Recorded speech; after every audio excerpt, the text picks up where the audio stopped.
Hello everyone. Let me reconfigure it for my user friendliness. My name is Untitled and today we're going to be speaking about feedback. First, I will ask an open question for you. Who is the lead among people here and who is providing feedback? Okay, half of you. Good. A few words about myself.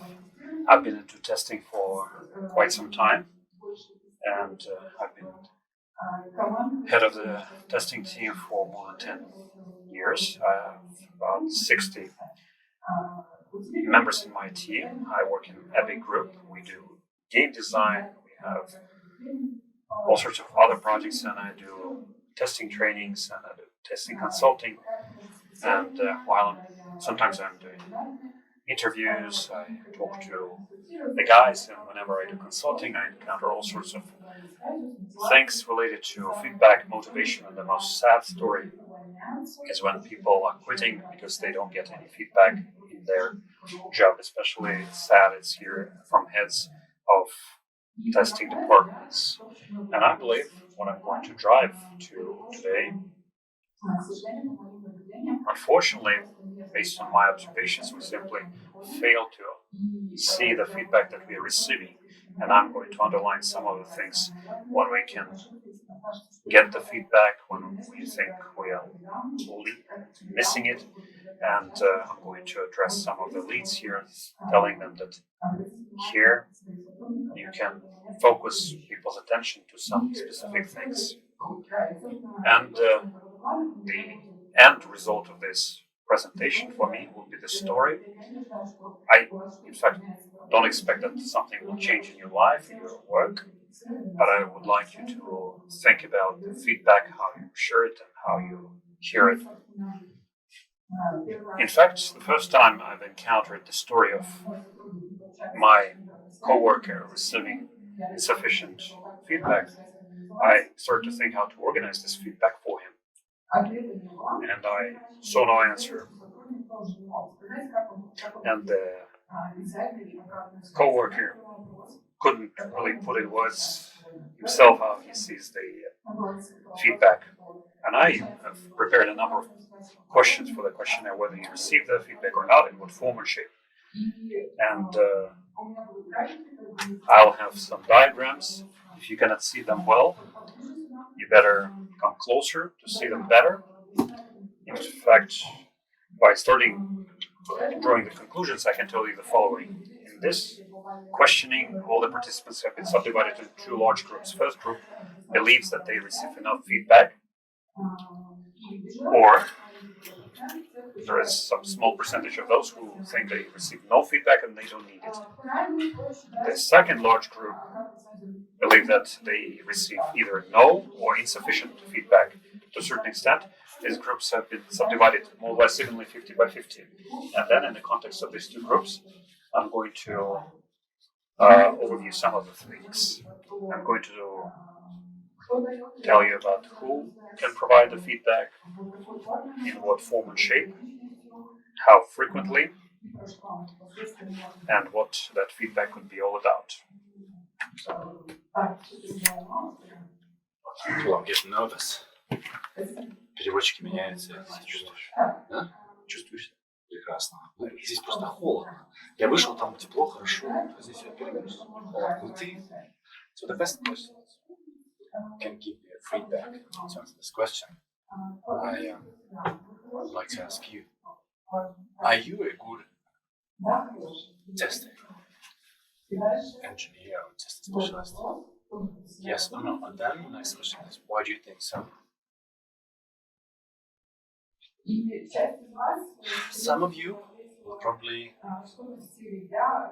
say that I am very responsible in my work and I know some info. I am good at writing checklists. I observe before the deadline.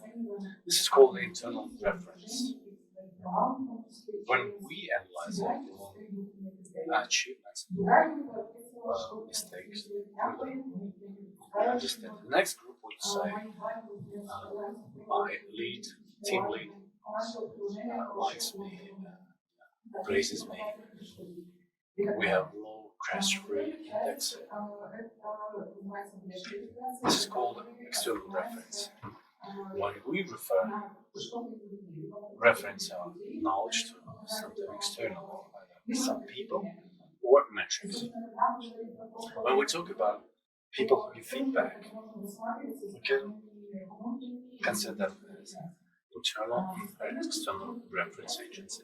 Point of view, internal reference, it's clear that I'm the only one estimating value in my work. This is very powerful reference. Based on it, you can become more confident in your work based on the external referencing approach. And in the survey that I told you about, the question is, what gives you the feedback? What do you expect it from? Both groups agreed on the classical answers that I expect, or I get, or I'm given feedback from my manager, or from the team, which includes developers, project managers, Scrum Masters, etc. And at some point, I would note that one person says that testing engineers from my own team. I'll get back to that.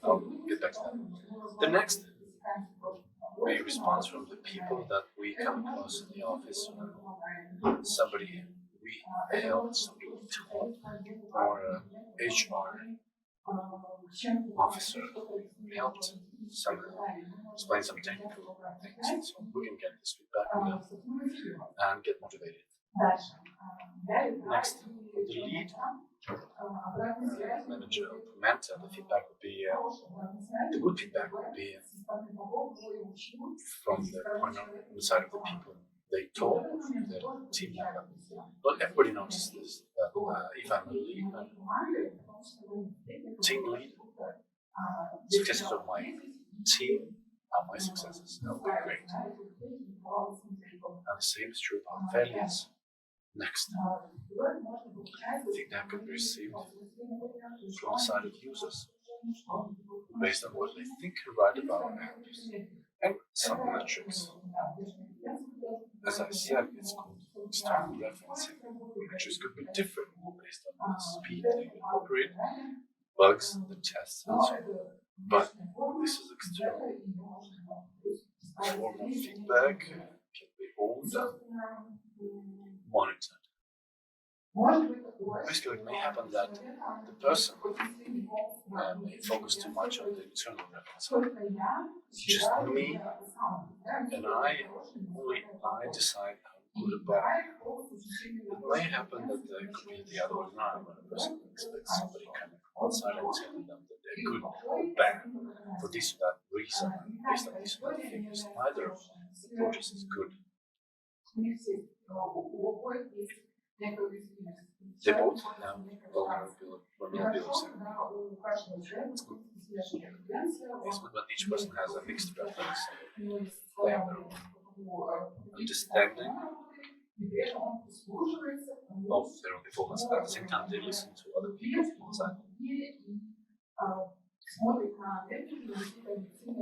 And they assess the metrics and objective figures. As far as the survey is concerned, I've already said that the surveys, the places where people came to conclusions, can give feedback. People can give feedback, but the interesting point is that the group of people that believes that they receive the feedback, enough feedback, they singled out their colleagues with whom they work on a daily basis, for example, test engineer. Another colleague of mine could give me feedback regarding my professionalism.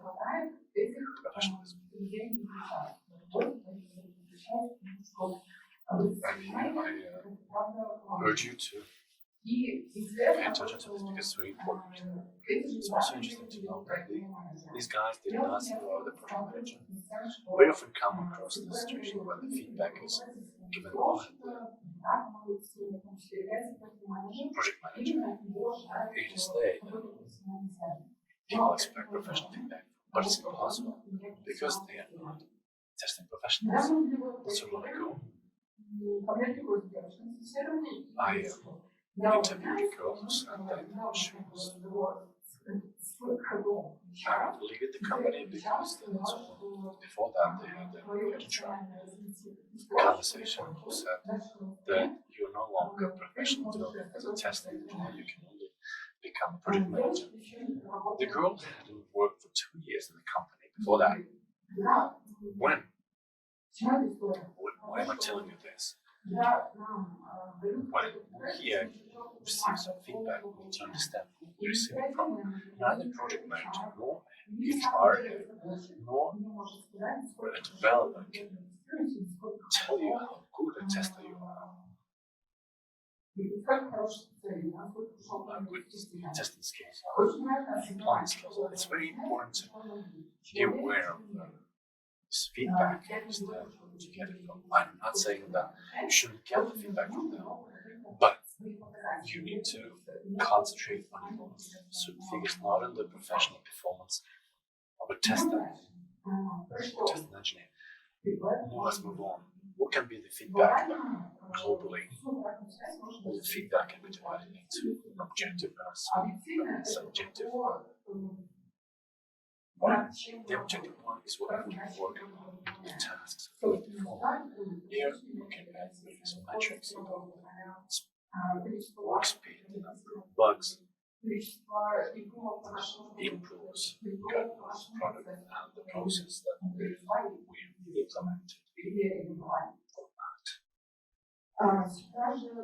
Here we also add some preventive questions, like everything mentioned is content part of our work, content-related part of our team. The subjective feedback is somebody's attitude to our work. You are responsible. I found it easy and comfortable to work with you. You are doing great. This is a subjective connection, unless it is supported by certain figures and metrics. We put together the people who give subjective and objective feedback. And part of the group of people, non-professional testers, inclined to give non-professional feedback, so the objective should be demanded professional. Let's say the subjective approach is bad, it's very good, it's very motivating, so you also need to listen to it and accept it and ask for it. The next question, popular one, is how often should you give the feedback? I don't have an answer for this. I never knew. I don't know. The answer to this is no, either. I have statistics regarding what people say. Concrete figures.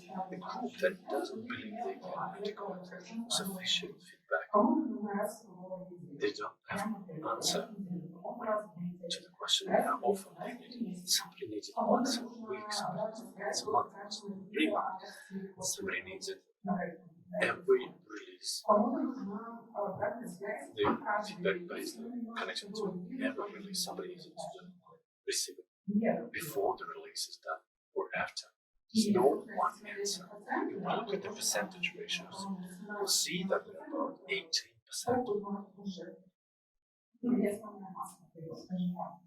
is covered by the non-determined respondents. What do the group of people is that they do get feedback they say that I receive feedback daily, simply, from time to time, and so on.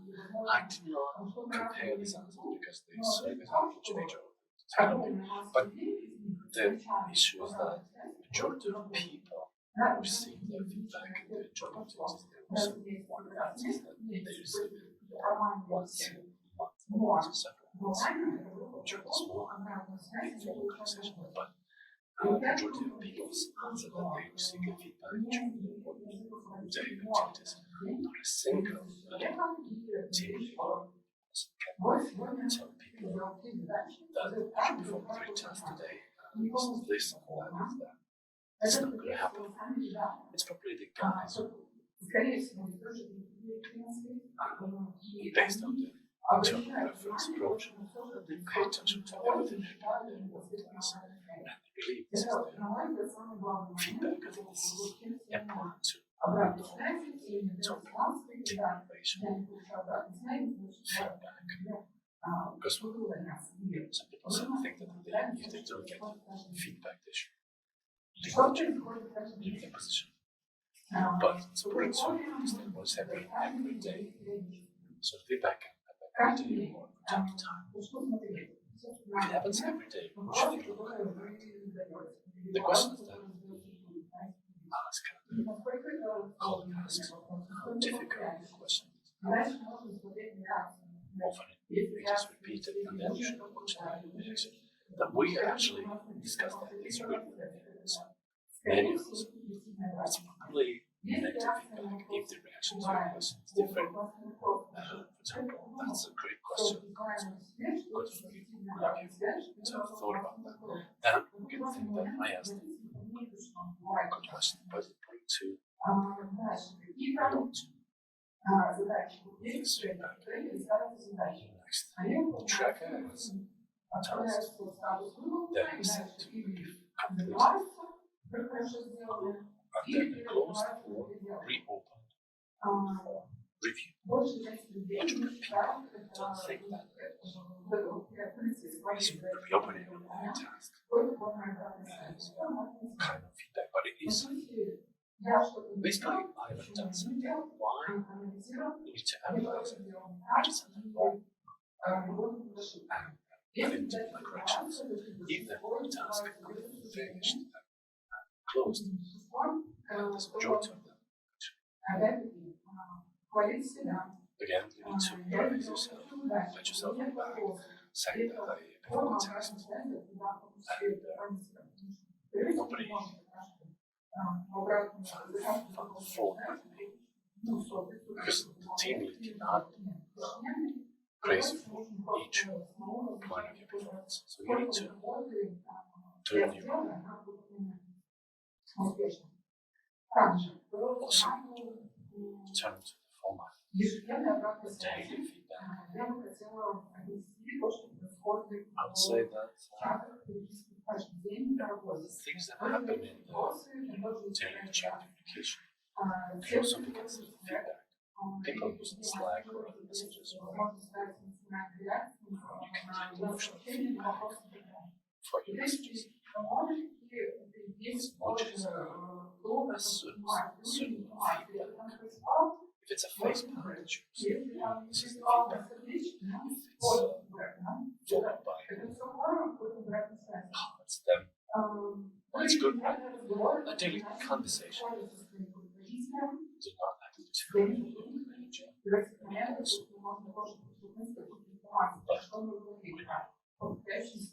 Again,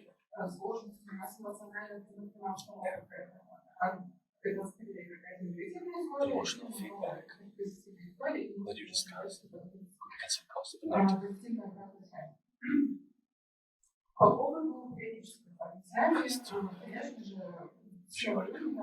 Feedback is we all humans to get feedback daily. It's very consuming to get feedback, but still. As far as the regular feedback sessions are concerned, these are conversations one-on-one.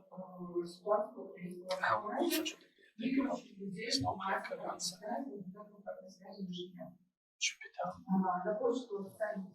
quite regularly. You can receive thank you letters from the client to email.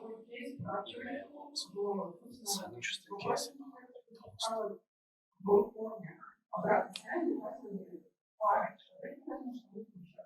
Some people said that they do get this. Yeah, that was nice.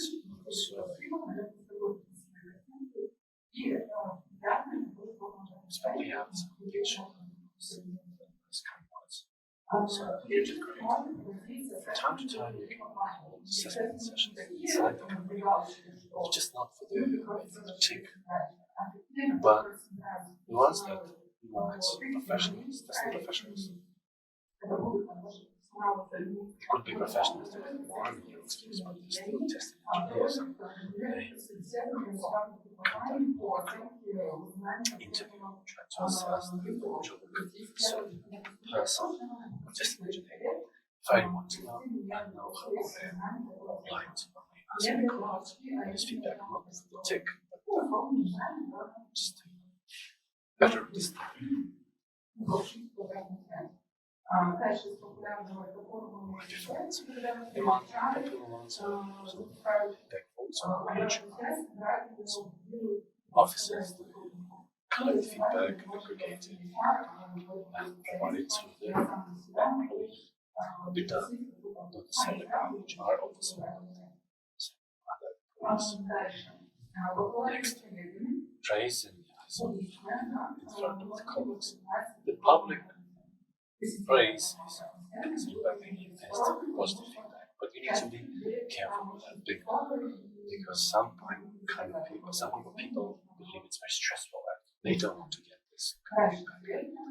They believe it may be detrimental to their performance. Or a single person, several people want that bonus increasing salary could be considered a positive feedback. They don't want any talks or orders. They think that if they get more money, their performance is better. If they haven't received bonus for a long time, they should probably leave the position. I think this is possible. This is true. They can be involved with. There's no 100%, but still. It's really true. This is true about the bonuses. If the people regularly receive their bonuses, it's good, but if they, for a certain reason, they stop getting bonuses, something might be wrong. Let's repeat that. There are people like that. This is the kind of feedback. And the most important one.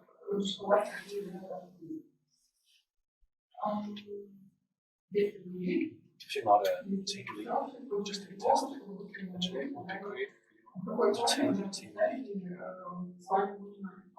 about the kind of feedback that you need to get from them. Because team lead can really spoke mentioned the most important things. Where feedback comes from.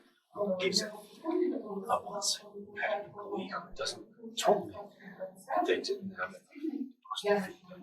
Instead of thinking what to do with that, I launched the survey. I told you about. But the survey was conducted several years ago. I launched it and I was confused what to do with them. Started observing my colleagues, and I understood that the feedback is everyday activities. Was inbuilt feedback after my observations. I already had hypothesis that the majority of people concrete conversation with the boss as program. Feedback, everything else, metrics, closed tasks, questions that get written task is not feedback. Then I launched the second survey. That's just my hypothesis. Those people who may know. I'm not going to discuss every part, but the idea here is that as all the people wanting for face-to-face communication. The second one, get positive feedback from the teammates. Good thing that we received many answers, but again, it's not 100% by far. And some of other answers about overlapping tasks. The story that I've estimated 40 hours, but instead it took me 60 hours to do that. For me, it's also a good feedback because at the time when you close it down, you have to think why you made a mistake, because this metric is a signal that something's going on. Either I'm slow or I'm bad at estimating. Very few people take it as a feedback. We simply do not think about it. Okay, conclusion. For me personally, my personal definition, because if you Google for it, you'll get very flowery, sophisticated definition of a feedback. So feedback is a reaction, some kind of signal or info that tells us that we have done something or haven't done, that maybe we have shown some emotional response. And the signals of what's going on there. So these signals can be delivered either by people, our managers, our bosses, members of the team, if we are leads, project managers, developers, everyone, whoever is surrounding us. So these signals can be generated by the system. The system includes both processes that we work with and trackers that can generate metrics for us, and such things as feedback crashes and so on. And we ourselves can be generators of feedback. How we have done successfully and unsuccessfully, and our feelings, emotions. So the signals are also a form of feedback. And critically here is what to do with this feedback. It's up to us to decide. What can be done? In fact, it can be noticed and we can act on it. You can notice and neglect it, or ignore it completely without noticing it in the first place. We ourselves decide what to do with that. In the case with a girl whose HR said that her path of tester has ended, and that girl simply neglected that feedback and decided to look for a new job.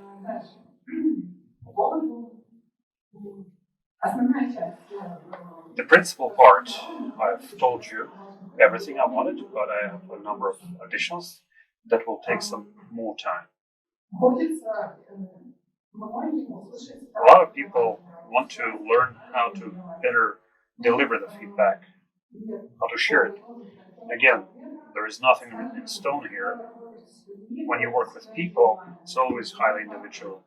There are a lot of factors at play there that go into your personality, conditions you work in. But if you take a very generic algorithm, then the first thing you need to do is to tell what specifically occurred, specific assignments, metrics.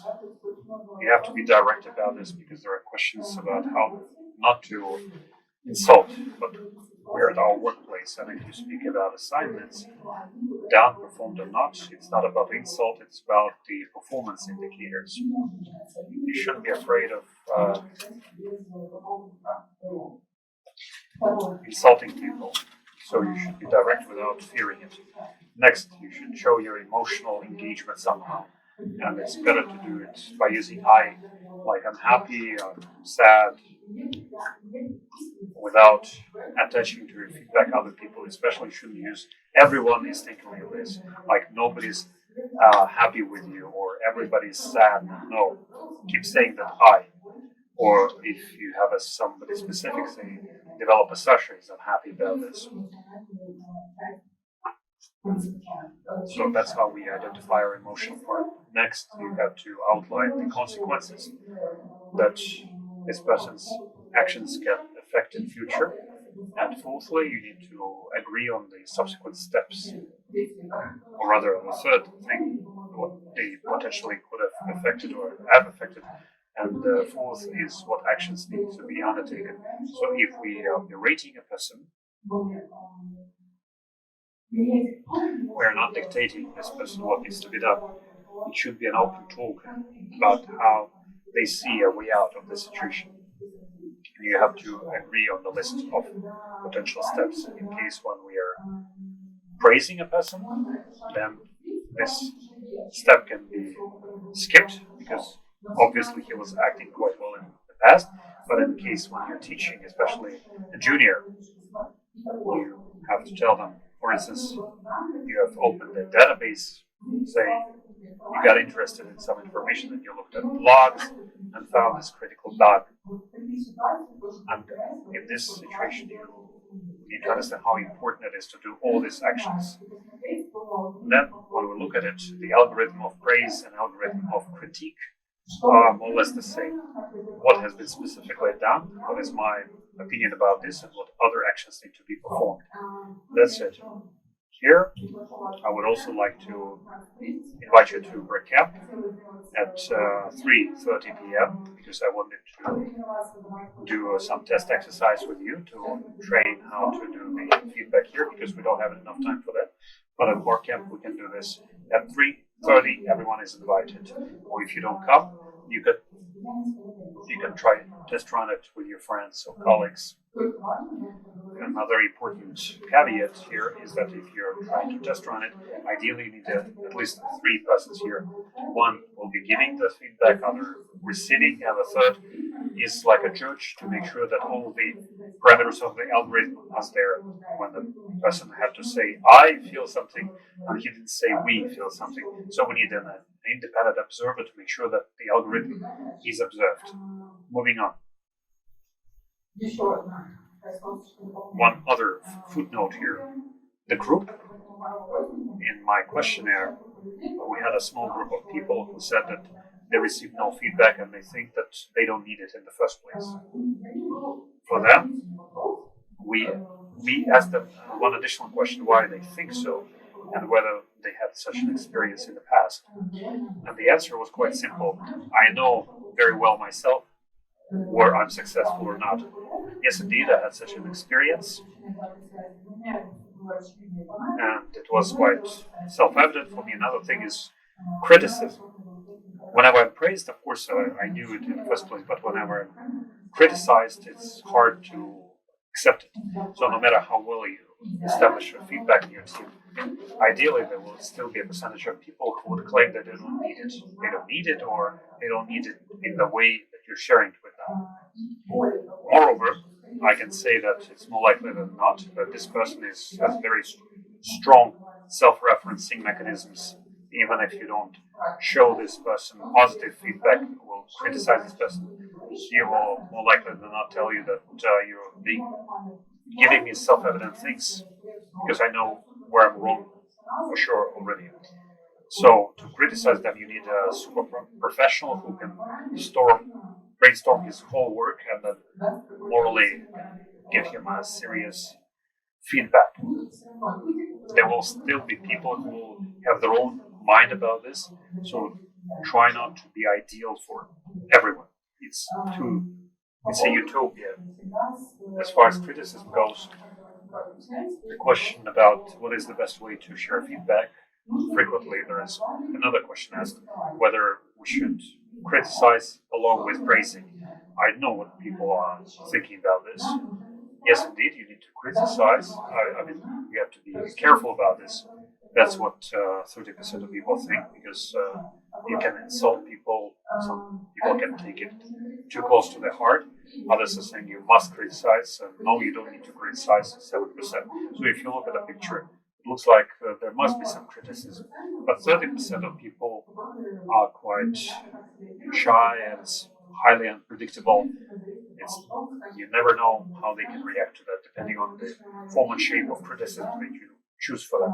So my opinion is that you have to predetermine it based on the conditions and the sets of minds of those people. There is no single answer that fits all.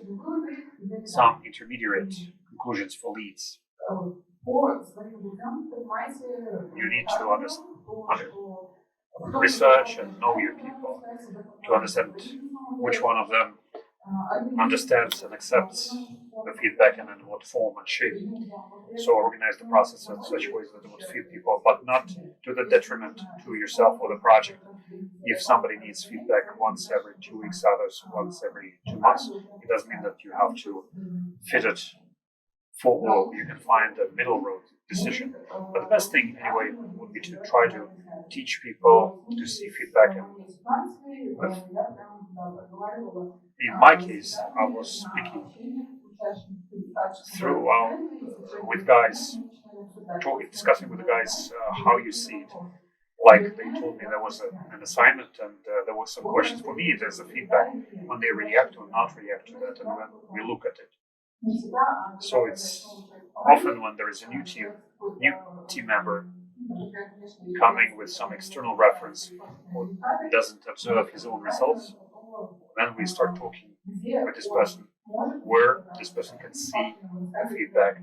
Basically, I'm telling that person the same story I'm telling you. And then you have to clarify at a meeting whether this feedback is sufficient for this person. A brief conclusion for all. If you think that you do not receive enough feedback, my personal opinion is that to get feedback is a passive position. That's when you're sitting and waiting that somebody will come and tell you things. And it's not always possible, and not always people know what you expect from them.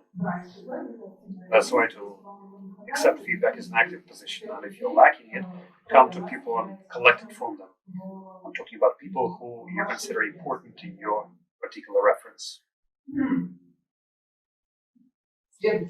Next important thing, what needs to be done when, say, I am a department lead or department manager, there are no other managers of testing in the team. Here, the answer would be the higher you grow in the position of the lead or managerial position, the less is the likelihood that somebody will come and share with you this feedback. That's why you need to self-motivate in this case. You need to look for the feedback in your work. And that would specifically be true for managers. There are two groups, internal and external here. Internal reference. When I look at, say, success of my team, when guys start doing more complicated, sophisticated stuff with high quality, it's more likely that I'm going to be involved as well, so I can assess it as part of my success story. Then I'm going to attend trainings. I'm getting some feedback from the trainers, very good. You get some more credit for that, or for instance, I see some other people in my group who do something better or worse than me. You need to assess where they're worse or better, and that could be a good motivation for yourself as a feedback also. The higher is the position of manager, the more is the need to make some decisions in our work and change something in processes. When you see that something doesn't work, some specific metrics might be introduced, you accept some changes, something has changed, and with some time you re-observe it to see whether it has become better or worse.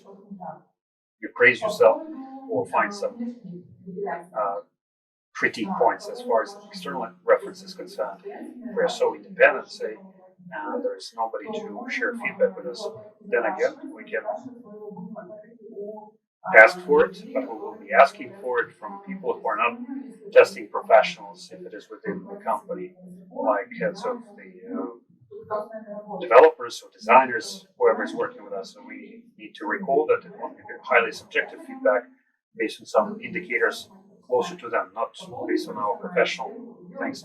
Professionally speaking, where can I find out that I made the right decision, that it's a well set up company? For me, eye-opening experience in my life was the participation in conferences when we do presentations or attend reports presentations, where some of them are taken like for being too obvious, sometimes not. Sometimes I started to be glad that, oh, okay, great, it's working exactly this way, or it's even better in my case. And that's where I can learn some good stuff from this.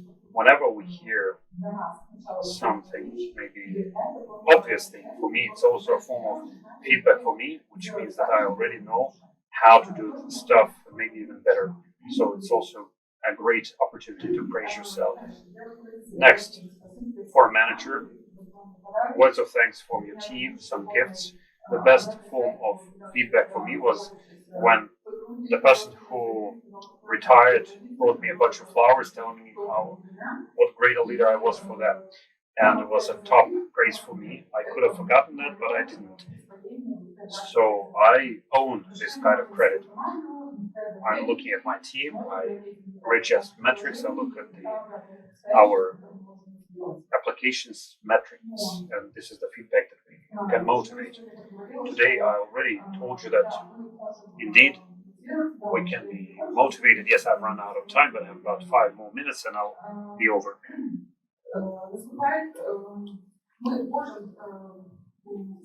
We can try to look for this feedback in our daily routine, but to be honest, one way or another, still burnout often comes from around the corner. It's hard to notice it. Still, it's better when somebody comes to tell you something, give you praise or berate you, anything.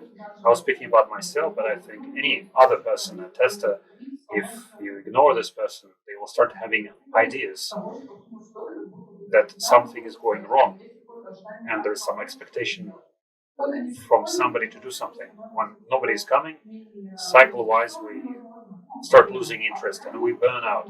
And the burnout is a norm, and stress is also a norm. It can happen to anyone and everyone. Most importantly, we need to keep our eyes open and see that this burnout has started. To see the root causes of this demotivation, that it's not the work itself, that we're not receiving feedback, but some other things. There might be some telltale signs of emotional burnout, like the tiredness, sadness. But an interesting idea from the report that I provided a link to here would be the sleepless nights. Physically, we might not be longer physically fit to do stuff. And if we go deeper into the burnout theme, my idea here is that you need to keep eyes open on your burnout. It can happen anyway, but if you keep a close eye on this, you can do something about it. And if we go to, say, Doctor of Sciences, for instance, I spoke to some psychologists and coaches.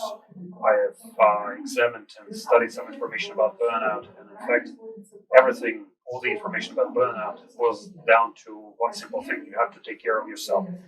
Meaning, you have to take care of your body, your health, your hobbies, and you should include into your life routine things like sport, massage, visiting a doctor regularly. And these things help us not to go into this emotional burnout. Some things that hit us, emotional burnout doesn't go away. And another person, even if something goes wrong, they won't do anything that will help you with that.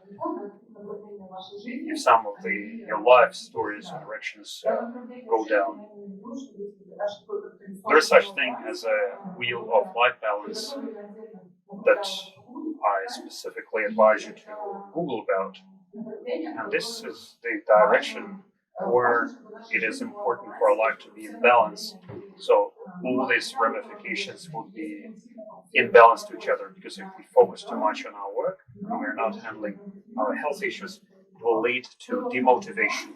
Everything should be in balance. So feedback cannot solve all your problems. So I'm coming to the end of my presentation. As a trainer, I'm going to give you a home assignment. Using this QR code, you can download the algorithms, exercises, and the home assignment. The home assignment will contain the following thing. Try to look again, especially if you think that you do not receive enough feedback, try to revise whatever is going on at your workplace where you can get this feedback. who and how will provide it to you. Just try to watch it for it. If you're a lead, try to talk to your guys and explaining to them where they can get this additional feedback, telling them that you can give them some additional detailed feedback. Also, try to draw your life balance wheel. The picture I showed in the beginning was just the preliminary part. You can draw your own life balance wheel, trying to better understand where this wheel is sagging and what else can be changed in your life not to allow this burnout. Read the report about the burnout, emotional burnout, and try to read the book, which is especially advisable for leads, called 1 Minute Manager. This is the book about how short feedback can make your life freer, and your guys can understand what they're going to do, good or bad. And of course, I'll be very grateful to your feedback. You can slap your smileys under my picture there. I don't expect your life to completely change after my presentation, but still I would be very glad if you reflect about this at least on Monday and share this information with me. I invite you to Barkend. Now I'm ready to take your questions. Thank you for your presentation, Natalia. Unfortunately, we don't have time for Q&As. I will remind the speakers, the participants, to when that workshop starts at Barcamp at 3:30 p.m. You can try to test the feedback exercises, and that's where we're going to play for the T-shirt. The speaker owns a T-shirt, and at 3:30 p.m. there is a possibility to win it. Thank you, Natalia. Thank you.